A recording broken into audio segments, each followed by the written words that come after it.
या बातमीचे प्रायोजक आहेत सरगम कलेक्शन। रमजान निमित्त होलसेल पेक्षा स्वस्त ब्रँडेड शर्ट।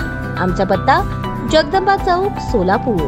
सोलापूर जिल्ह्यातील उचेठाण आणि तारापूरसह एकूण 15 वाळू ठेक्यांच्या लिलावाची प्रक्रिया जिल्हाधिकाऱ्यांच्या माध्यमातून राबवली जाणार आहे। लिलाव होणाऱ्या ठेक्यावरील एकूण वाळूपैकी 10% वाळू बेघर लाभार्थ्यांना घरकुल बांधकामासाठी मोफत मिळणार आहे। जिल्ह्यात सध्या 45,000 घरकुलांची बांधकामे सुरू असून त्या सर्वांना नोंदणी केल्यावर प्रत्येकी 5 ब्रास वाळू दिली जाणार आहे। सोलापूर जिल्ह्यात अजूनही 1 लाख बेघर आहेत, त्यांचा स्वतंत्र सर्व्हे होणार आहे। तुर्तास प्रधानमंत्री आवास योजनेतून सोलापूर जिल्ह्यात 63,000 घरकुलांना 2 महिन्यांपूर्वी मंजुरी देण्यात आली। त्यातील भूमिहीन लाभार्थ्यांच्या घरकुलांची कामे सुरू झालेली नाही। त्यांना हक्काच्या घरासाठी शासकीय जागा देण्याची कार्यवाही जिल्हाधिकाऱ्यांच्या माध्यमातून सुरू आहे। गुरुवार दिनांक 10 एप्रिल त्यांनी सर्व संबंधित विभागाच्या अधिकाऱ्यांची बैठक घेऊन त्या दृष्टीने सूचना केल्या। दरम्यान राज्य सरकारने सुधारित वाळू धोरण जाहीर केल्यामुळे बेघर घरकुल लाभार्थ्यांना मोठा दिलासा मिळाला आहे। त्यांना मोफत तर इतरांना महिन्यातून एकदा 10 ब्रास वाळू माफक दरात मिळणार आहे। पण त्यासाठी लाभार्थी महसूल विभागाच्या महाखनिज पोर्टलवर नोंदणी करावी लागणार आहे। स्टॉक उपलब्ध झाल्यावर लाभार्थ्यांना मिळकत तथा जागेचा उतारा, आधार कार्ड व बांधकामाच्या फोटोसह लोकेशन अशी कागदपत्रे अपलोड करावी लागतील, असे जिल्हा खनिकर्म कार्यालयाकडून सांगण्यात आले।